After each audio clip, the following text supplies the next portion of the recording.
Hello everyone, we are meeting again. तो ये जो लेक्चर 2 है ऑर्गेनाइज्ड क्राइम का, लेक्चर 2 हम यहाँ पे ख़त्म करेंगे। तो we will end the lecture 2 of organised crime, मे भी इस लेक्चर में हो जाएगा। तो what are the measures to taken, तो ये क्या क्या गवर्नमेंट ने मेजर्स लिए हैं। जैसे भारतीय न्याय संहिता जो भी आया है, अमेंडमेंट भी ये सब हुआ है, न्याय संहिता, ठीक है, 2023 का भारतीय न्याय संहिता। इसमें ऑर्गेनाइज्ड क्राइम को डिफ़ाइन किया गया है, ठीक है। और इसमें कई ऐसी चीज़ें डाली गई हैं, क्या नाम है, कौन कौन से क्राइम है। देखिए ऑर्गेनाइज्ड क्राइम क्या है, किडनैपिंग, अगर आप किडनैप कर रहे हो, रॉबरी कर रहे हो, ठीक है, क्या रॉबरी, हाँ रॉबरी आ जाएगा। देन किडनैपिंग, व्हीकल थेफ्ट कर रहे हो तो सब ऑर्गेनाइज्ड क्राइम में आ जाएगा, एट्सेट्रा। और भी हैं, human trafficking and all that, ठीक है। बेटिंग, गैम्बलिंग भी है, इस सेक्शन 111 में है, सब क्लॉज 1 जो भी हो, ठीक है। इसी तरह सेक्शन क्या नाम है 112 में भी डिफाइन किया गया, बस इतना आप जानो। देन ऑर्गेनाइज्ड क्राइम सिंडिकेट्स क्या हैं, जैसे जो भी सिंडिकेट क्राइम कमिट करता है, थ्रेट व्रेट, ठीक है, इंडिविजुअली कर रहा है या कलेक्टिवली कर रहा है, तो ये भी क्या नाम है, इसको माना जाएगा कि ये ऑर्गेनाइज्ड क्राइम है, ठीक है। ऑर्गेनाइज्ड क्राइम सिंडिकेट्स को भी इंक्लूड किया गया है, सिंडिकेट्स इंक्लूडेड, ठीक। दूसरा तीसरा क्या है, इकोनॉमिक ऑफेंसेस हैं, बहुत सारे इकोनॉमिक ऑफेंसेस को भी ऑर्गेनाइज्ड क्राइम में डाला गया है, जैसे फॉर्जरी, काउंटरफीट करेंसी, हवाला ट्रांजैक्शन, ठीक है। हवाला पिछले लेक्चर में हमने देखा भी, काउंटरफीट करेंसी या कोई भी और भी चीज़ों का फेक बनाना, ठीक है, या दवा हो, प्रोडक्ट्स हो, फॉर्जरी, ये सब चीज़ें आ गई हैं। चलिए, ठीक है। स्ट्रिंजेंट पनिशमेंट्स है इसमें 111, देखिए 111 सेक्शन 111 का जो क्लॉज 2 है, उसमें डेथ पेनाल्टी या लाइफ इम्प्रिजनमेंट भी है फॉर कॉजिंग ऑफ लाइफ। अगर लॉस ऑफ लाइफ चली गई है ऑर्गेनाइज क्राइम में तो आपको डेथ पेनाल्टी हो सकती है या लाइफ इम्प्रिजनमेंट हो सकता है, और with a mandatory fine of 10 lakh रुपए तक का आपको जुर्माना, तो अगर जान किसी की गई तो। चलिए आगे देखते हैं, कुछ लेजिस्लेटिव मेजर्स थे, तो ये वाला मेजर्स याद कर लीजिए, लेजिस्लेटिव मेजर्स, ये लेजिस्लेटिव मेजर्स था, भारतीय न्याय संहिता और ये सब सारी चीज़ें। अभी आगे और भी कुछ देखेंगे, चलिए आइए। गैंगस्टर लॉज हैं कुछ, जैसे यूपी का गैंगस्टर लॉ है, Uttar Pradesh gangster and anti social activities act 1986 का, तो यहाँ पे यूपी का एक लॉ है, क्या नाम है इसका, थोड़ा लंबा नाम है, लिखता हूँ मैं इसको। उत्तर प्रदेश का है, उत्तर प्रदेश गैंगस्टर यूपी में बहुत हैं, गैंगस्टर एंड एंटी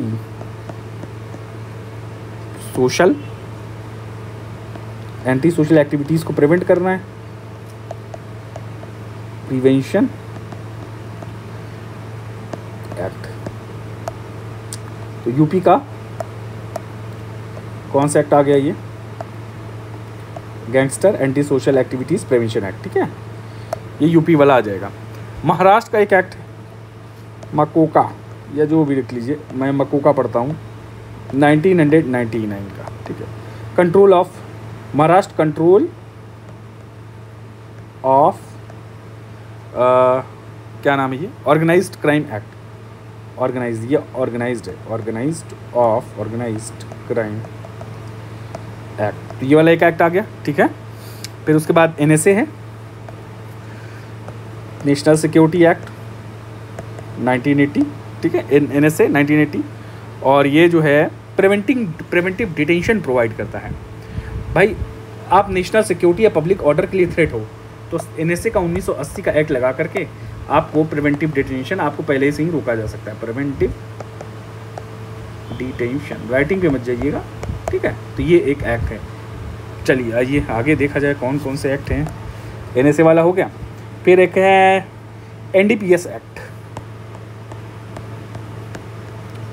1988 का, ठीक है। इसका फुल फॉर्म क्या है बताइए, नारकोटिक ड्रग एंड, तो prevention of illicit, NDPS, narcotic drug and psychotropic substance act, narcotic drug and psychotropic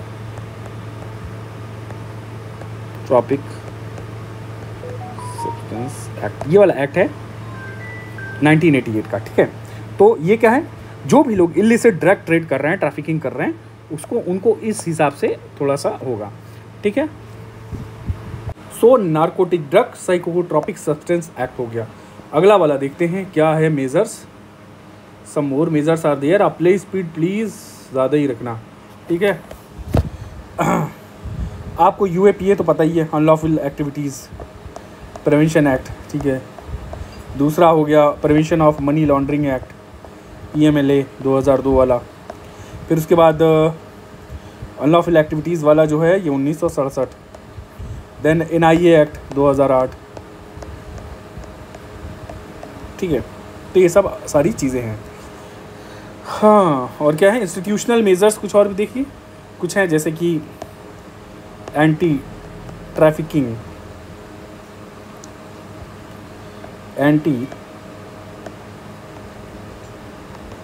trafficking nodal cell, ठीक है।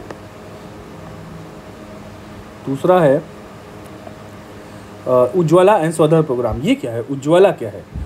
ये मिनिस्ट्री ऑफ वुमेन और चाइल्ड डेवलपमेंट का है उज्ज्वला प्रोग्राम। और ये क्या करता है? शेल्टर देता है और रिहैब कराता है फॉर ट्रैफिकिंग विक्टिम्स। जो ट्रैफिकिंग विक्टिम्स हैं उज्ज्वला के अंडर, इनको क्या है? रिहैब करना। तो उज्ज्वला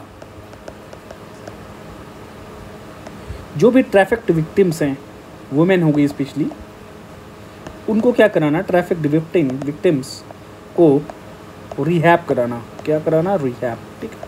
फिर से पुनर्स्थापित, ये सब सारी चीज़ें हैं। उनका साइकोलॉजिकल, मेंटल, फिजिकल, इमोशनल, ठीक है, और फाइनेंशियल, इकोनॉमिक कंडीशन, ये सब सारी वापस पटरी पे लाना, सही करना, सुधारना। Mainly it is the psychological impact, the economical impact, ये सब सारी चीज़ें हैं। स्वधर वाले में भी वुमेन जो हैं डिफ़िकल्ट सर्कमस्टांसेस में उनको हेल्प करना। तो स्वधर में क्या आ जाएगा? वुमेन इन डिफ़िकल्ट सर्कमस्टांसेस, ठीक है। तो इनको हेल्प किया गया। देखिए कुछ इंटरनेशनल मेजर्स भी हैं जो लिए जाने चाहिए, जैसे कि ड्रग ट्रैफिकिंग कन्वेंशन है और इंडिया इसका सिग्नेटरी है, और इंडिया सिग्नेटरी है to the 3 major UN conventions. तो ड्रग ट्रैफिकिंग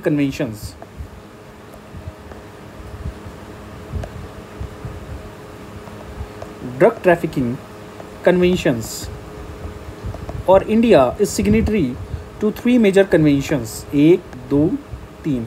कौन कौन सी ये कन्वेंशंस हैं? आइए देखा जाए।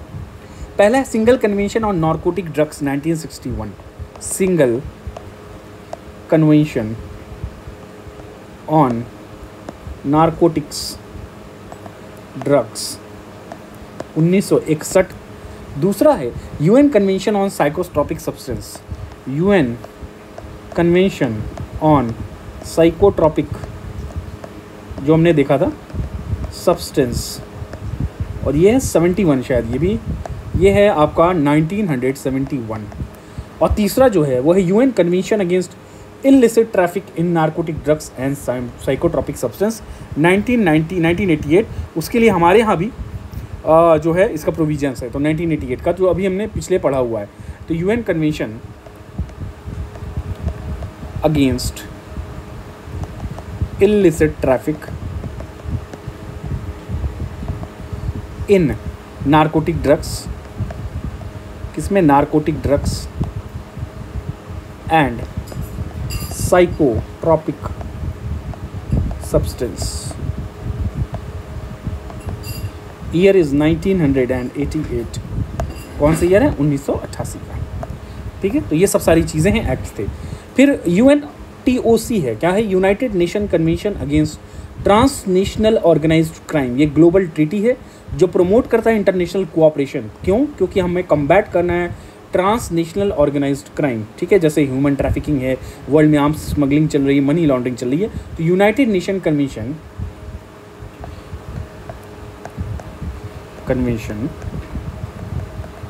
किस चीज़ पे है? कन्वेंशन अगेंस्ट ट्रांसनेशनल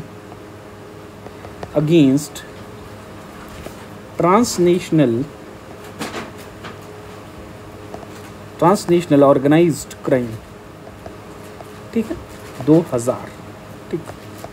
तो ये कन्वेंशन किस लिए था? कोऑपरेशन के लिए था, वर्ल्ड में कोऑपरेशन हो, ठीक है, और इंटरनेशनल कोऑपरेशन हो ट्रांसनेशनल ऑर्गेनाइज्ड क्राइम के लिए। Arms smuggling, human trafficking, money laundering, ये सब के लिए कोऑपरेशन हो among the countries, Nations and organisations. Human trafficking रोकना, मनी लॉन्ड्रिंग रोकना और आर्म्स स्मगलिंग रोकना, ठीक है। तो ये सब सारी चीज़ें आ जाएंगी। देन फायर आर्म्स प्रोटोकॉल है 2005 का। ये क्या है? ये ऑर्गेनाइज्ड जो क्राइम कन्वेंशन से इनको सप्लीमेंट करता है और ये only legally binding international treaty है। It is only legally binding international treaty जो कि इलिसिट मैन्युफैक्चरिंग और ट्रैफिकिंग ऑफ फायर आर्म्स, उनके पार्ट्स, कंपोनेंट्स और एम्यूनिशंस को प्रिवेंट करता है, जिसका नाम है firearms protocol 2005। Firearms protocol 2005 only legally binding treaty, only legally binding treaty, ठीक है। तो आप कुछ भी किसी तरह का वो कर रहे हो, आप मैन्युफैक्चर कर रहे हो या आप उसको एक्सपोर्ट इंपोर्ट, देखिए जब एक्सपोर्ट इंपोर्ट होता है ना तो कंट्रीज़ आपस में बायलैटरल ट्रांजैक्शंस होते हैं, मल्टीलैटरल ट्रांजैक्शंस होते हैं। वो कंट्री एक दूसरे का एक फॉर्मली एक ऑफिशियल वे में ट्रांजैक्ट करती है। पर कोई ग्रुप अगर कर रहा है और उसकी कंट्री नहीं जान रही है तो क्या हो गया? वो इलीगल हो गया। अब किस लिए कर रहे हो क्या नहीं, जब आदमी एग्रीमेंट करता है तो पता होता है किस लिए कर रहे हैं। यहाँ तो कुछ पता ही नहीं होगा किस लिए हो रहा है, तो ठीक है। तो ये फायर आर्म्स प्रोटोकॉल है 2005 का। आइए अब आगे वे फॉरवर्ड देखते हैं कि कैसे, क्या नाम है, ऑर्गेनाइज्ड क्राइम रोकना है, क्या क्या है। तो आइए वे फॉरवर्ड यहाँ पे देख लीजिए, फिर देखते हैं चला जाए। बस ये वे फॉरवर्ड लास्ट टॉपिक है, मतलब ये ख़त्म है यहाँ पे, ठीक। फिर इसके बाद जो है कोई और नेक्स्ट टॉपिक किया जाएगा। आप कमेंट सेक्शन में भी डाल सकते हैं कि मेंस का कौन सा टॉपिक कराऊं, ठीक है। बहुत सारे हैं मेरे पास टॉपिक्स, तो आप बता सकते हो 1 2। देखिए इंटरनेशनल रिलेशन से मैं IR पॉलिटिकल साइंस का स्टूडेंट तो नहीं रहा हूँ। I have not been a student of political science, या मैंने GS पर्पज़ से पढ़ी है। और IR अगर आप कहेंगे तो मैं नहीं उतना कर पाऊँ। इंटरनेशनल रिलेशन नॉर्मली GS वाला बता पाऊँगा, बट जो पॉलिटिकल साइंस के स्टूडेंट रहे हैं, ऑप्शनल रहा है जिनका, उनके लिए ज़्यादा आसान होता है। तो ये एक टॉपिक ऐसा है where I am weak at, या वीक नहीं, मैं इसमें जो बुक्स में वो तो कर ही दूंगा, पर बैकग्राउंड बहुत डिटेलिंग नहीं पता होगा मुझे, फिर भी मैं कर सकता हूँ, ठीक है। बाकी आप कोई भी टॉपिक बोलिए, GS का है कोई दिक्कत नहीं है, ठीक है। 1 2 या 4 भी है, एथिक्स भी मैं करा सकता हूँ, ठीक। तो ये सब सारे टॉपिक्स हैं। फिलहाल वे फॉरवर्ड देखते हैं। तो अंडरटेकिंग, देखिए UNODC का रिकमेंडेशन है, किसका है? UNODC का रिकमेंडेशन।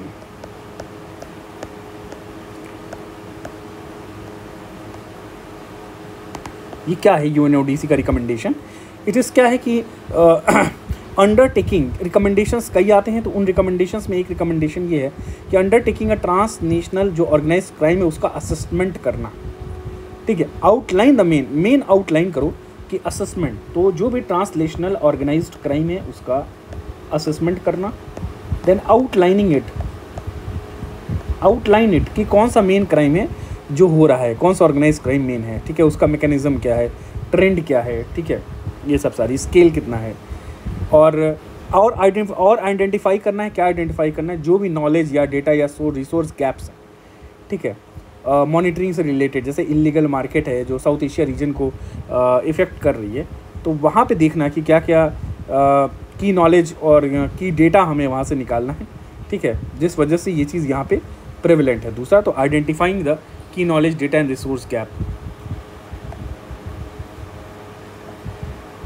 तो असेसमेंट करना, आउटलाइनिंग करना, और अगला क्या काम है?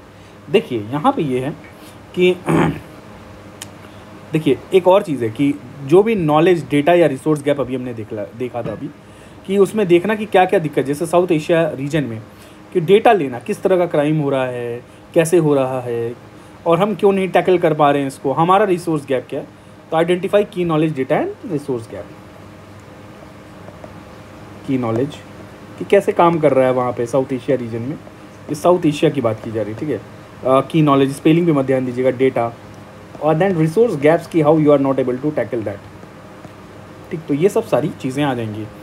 फिर फॉर्मुलेट क्या करना, रिकमेंडेशंस, किस चीज़ के लिए रिकमेंडेशन? ट्रांसनेशनल ऑर्गेनाइज क्राइम को रोकने के लिए, उसकी एक्यूरेसी देखना, क्वालिटी देखना कि कैसे रोका जाए, जो डेटा कलेक्ट हुआ है, ठीक है। तो ये सब फॉर्मुलेट रिकमेंडेशंस हैं। डेटा मॉनिटरिंग, ताकि इसी हिसाब से डेटा के हिसाब से डिसीजन मेकिंग में आसानी हो और प्रिवेंशन ऑफ ऑर्गेनाइज्ड क्राइम को रोका जाए, ठीक है। तो प्रिवेंशन ऑफ ऑर्गेनाइज्ड क्राइम, तो ये सब सारी चीज़ें हैं। देन क्रिमिनल इंटेलिजेंस शेयरिंग करना, तो जैसे फॉर एग्जांपल एक south Asia regional intelligence coordination centre है, रीजनल इंफॉर्मेशन शेयरिंग, तो यहाँ पे रीजनल इंफॉर्मेशन शेयरिंग, उसके लिए क्या है, एक क्या नाम है, एक ऑर्गेनाइजेशन कौन सी है वाली यार, South Asia intelligence regional intelligence, तो ये regional intelligence RIC regional intelligence हो जाएगा, coordination centre on transnational organised crime, तो ये वाला है, ठीक है। इसका अगर देख लें तो South Asia regional intelligence coordination centre on transnational organised crime, ये हो गया। फिर साइबर क्राइम टैकल करना, ठीक है। साइबर क्राइम जैसे UNDOC है, उसके पास एक्सपर्टीज़ है ताकि कैसे इसको टैकल किया जाए, ठीक है। और इसको सेट करना है, एक नेशनल प्रायोरिटीज़ भी सेट करना है, कैपेसिटी बढ़ाना है लॉ इन्फोर्समेंट एजेंसीज़ की, जुडिशियल बॉडीज़ की, ठीक है। तो UNODC का जो आप एक्सपर्टीज़ है यूटिलाइज़ करिए, आप एक्सपीरियंसेस हैं लोगों के जो डील कर रहे हैं सब मैटर में, तो एक्सपर्टीज़ को यूटिलाइज़ करिए, एनालाइज़ करिए कि क्या क्या करना चाहिए हमको ताकि हम प्रिवेंट कर सकें। And then what you have to do, national priorities set करिए, नेशनल लोगों को, जो भी कंट्रीज़ हैं उनको एग्रीमेंट्स में लाइए, उनकी प्रायोरिटीज़ बताइए, भाई कैसे आप रोकोगे तो आप कभी इकॉनमिक बूस्ट होगा। अगर आप ये सब नहीं रोकोगे, कोई इंडिविजुअल कंट्रीज़ हैं अगर ये नहीं रोकेंगे तो इनका भी लॉस होता है, ठीक है। तो सेट नेशनल प्रायोरिटीज़, तो नेशनल प्रायोरिटीज़ पे ये सब रखना है। और लॉ इन्फोर्समेंट एजेंसीज़ को इन्हांस करना, लॉ देखिए इंटरनेशनल जो है कम्युनिटी में जो लॉ इन्फोर्समेंट जो है ये थोड़ा सा कोहेरेंस नहीं है इस पर, तो इन्फोर्सिंग जो लॉ इन्फोर्समेंट एजेंसीज़ को क्या कैपेसिटी बढ़ाना, अलग अलग केसेस में क्राइम की डिफिनीशंस अलग हैं, तो दे कोहेरेंस पे काम नहीं होता है, ठीक है। और जो भी अलग अलग रूल्स हैं, लॉज हैं, दे आर नॉट इन क्या कहेंगे आप उसको, कोहेरेंसी कह लीजिए, ठीक है। तो लॉ इन्फोर्समेंट एजेंसीज हैं इनके, और उसको बढ़ाना, क्या नाम, कैपेसिटी भी बिल्ड करना, ठीक है, to tackle this type of cases. और जुडिशियल बॉडीज़, ठीक है, सेम फॉर दैट। फिर एंटी मनी लॉन्ड्रिंग है, इन्हांस इंटरनेशनल कोऑपरेशन, ताकि मनी लॉन्ड्रिंग और ये सब जैसे FATF में डाल दीजिए आप, फाइनेंशियल एंड टास्क फोर्स में ग्रे लिस्ट में डाल दीजिए। पाकिस्तान था अभी, फिर बाहर आ गया था, अब फिर ज़रूरत है कि पाकिस्तान को ग्रे और ब्लैक में डालें, और या ब्लैक लिस्ट हो गया, ठीक है, ब्लैक लिस्ट में डाल दीजिए, ख़त्म ही काम। तो ये सब सारी चीज़ें हैं भाई, नहीं रोकेंगे तो कुछ ना कुछ करना पड़ेगा कंट्रीज़ के ऊपर, वो कंट्री देखना पड़ेगा जहाँ से ये सबसे ज़्यादा हो रहा है। और जो भी फ्यूजिटिव क्रिमिनल्स हैं, एक और वे फॉरवर्ड है कि speedy extradition of fugitive criminals, ठीक है, speedy extradition of fugitive criminals, ठीक। दूसरा point, deportation, Swift deportation procedure होना चाहिए, जो भी अनडिज़ायरेबल लोग हैं, एलियंस हैं, ताकि कंट्री से आसानी से, तो डिपोर्टेशन है वो होना चाहिए स्विफ्ट प्रोसीजर, जो भी लोग इसमें इन्वॉल्व हैं। तो ये सब जो मनी लॉन्डर्स के, जो मनी लॉन्ड्रिंग और ये सब चीज़ों के, ऑर्गेनाइज्ड क्राइम के जो क्रिमिनल है ना, ये इंडिया से बाहर भाग जाते हैं, तो क्या है इनका डिपोर्टेशन और एक्सट्रेडिशन बहुत ज़रूरी है। They escape to foreign countries, escape to foreign countries, क्यों भैया escape to foreign countries? Indian law से बचने के लिए। ऐसी जगह चले जाओ, इंडियन लॉ से बच जाओ, यहाँ की जुरिस्डिक्शन से बच जाओ। अब वहाँ क्या है, स्लो एक्सट्रेडिशन प्रोसेस है, वो अपना काम करते रहते हैं और धीरे धीरे एविडेंस डिस्ट्रॉय करते रहते हैं। तो स्लो प्रोसेस से क्या होता है, एविडेंस डिस्ट्रॉय हो जाता है, ठीक है, और अपना जो बिज़नेस है वो चलता रहता है। तो जो एक्सट्रेडिशन ट्रीटीज़ है, यहाँ पे देखिए जो एक्सट्रेडिशन ट्रीटीज़ हैं उनको स्ट्रीमलाइन करना, जो भी स्ट्रीमलाइन करना, streamline the extradition treaties among the Nations, ताकि कोहेरेंस आए और डिप्लोमेटिक प्रेशर भी डाला जाए, ये सब सारी चीज़ें हो जाती हैं। देन जैसे एक और चीज़ आप कर सकते हो, म्यूचुअल असिस्टेंस एग्रीमेंट है, अब ये क्या है, एग्रीमेंट है, कंट्रीज़ के ऊपर होता है ताकि लीगली एक दूसरे को हेल्प करें, शेयर करें एविडेंस। तो ये जैसे ऑर्गेनाइज क्राइम कोई हो रहा है, ड्रग स्मगलिंग है, साइबर क्राइम है, जिसमें बहुत सारी कंट्री हैं, तो एविडेंस फॉरेन कंट्री से लेना बहुत ज़्यादा ज़रूरी होता है, ठीक है। तो इसके लिए एक treaty, mutual assistance agreement, legal assistance, mutual legal assistance agreement, ठीक है। अब ये क्यों कराया जाता है, ये why this is needed, to help each other. जो भी कंट्रीज़ हैं, 2 कंट्री हैं ए बी, ये दोनों में ट्रांजैक्शंस हो रहे हैं, तो हेल्प ईच अदर लीगली, ताकि दोनों में क्या नाम है, रोका जा सके और इन लोगों का कन्विक्शन हो सके, और एविडेंस दूसरे कंट्री से मिल सके। मान लो ये कोई एविडेंस से ये एक में केस चल रहा है तो 20 एविडेंस मिल जाए, ठीक है। गेटिंग एविडेंस ईजिली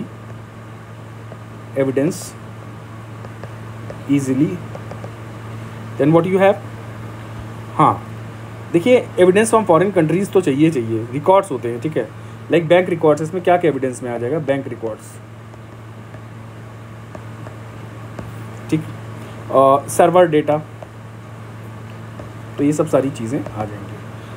साइन मोर, अब इसलिए कहा गया कि साइन मोर, एक रिकमेंडेशंस में कि साइन मोर लीगल असिस्टेंस ट्रीटी, ठीक है। जो भी आप है, क्या नाम है, एग्रीमेंट है, म्यूचुअल लीगल असिस्टेंस एग्रीमेंट, इसको और ज़्यादा आप साइन करिए, ठीक है।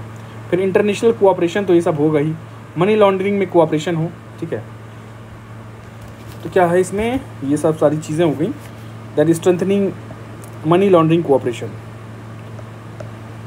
स्ट्रेंथनिंग मनी लॉन्ड्रिंग के ऊपर लोग कोऑपरेट करें कंट्रीज़, ठीक है, वही कॉमन चीज़ें हैं।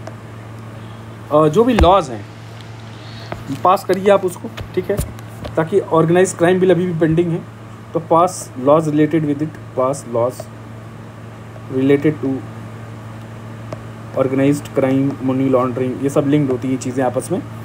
देन यू हैव विटनेस को प्रोटेक्ट करने का एक स्कीम होना चाहिए। जो इंसान डर जाते हैं ना, जैसे ऑर्गेनाइज क्राइम हो रहा है, बॉर्डर एरियाज़ में हो रहे, डरा देते हैं, धमका देते हैं ऑर्गेनाइज क्राइम वाले, चाहे इंटरनेशनल हो चाहे डोमेस्टिक ऑर्गेनाइज क्राइम हो, तो ये जो विटनेस है, विटनेस प्रोटेक्शन स्कीम होनी चाहिए, ठीक है। जैसे अभी क्या नाम है, विसल ब्लोअर्स प्रोटेक्शन स्कीम चल रही थी, वही चीज़ें हैं उसी टाइप, तो ये विटनेस प्रोटेक्शन स्कीम। हाँ, फिर आप सीआरपीसी को कुछ अमेंडमेंट करिए ताकि ऑर्गेनाइज क्राइम का इन्वेस्टिगेशन प्रॉपरली हो सके, और लीगल इसमें लीगल सॉल्यूशंस ढूंढ, या लीगल सॉल्यूशंस की बात की गई है, ठीक है, लीगल सॉल्यूशंस। हाँ अच्छा, ये देखना है कि जो फाइनेंशियल फ्लो है इसमें उसका ट्रेस करना, ठीक है, तो tracing that money, tracing the financial gain of organise crime, ठीक है। तो इससे पहले पता तो चले कहाँ हुआ है, कैसे हुआ गेन, फिर आप पता करोगे, तो ये चीज़ है ट्रेस करना, ठीक, ताकि आप ऑर्गेनाइज क्राइम को इफेक्टिवली वो कर सकें। और इम्प्रूव कोऑर्डिनेशन, देखिए कोऑर्डिनेशन चाहिए, कोऑर्डिनेशन कैसा चाहिए, देखिए इंटरनेशनल लेवल पे अमंग कंट्रीज़ चाहिए, ठीक है। देन यू हैव, पहले तो डोमेस्टिक कोऑपरेशन चाहिए, ठीक है, domestic cooperation among the police, intelligence agencies, IB, raw, ये सब सारी इन्वॉल्व हो जाए।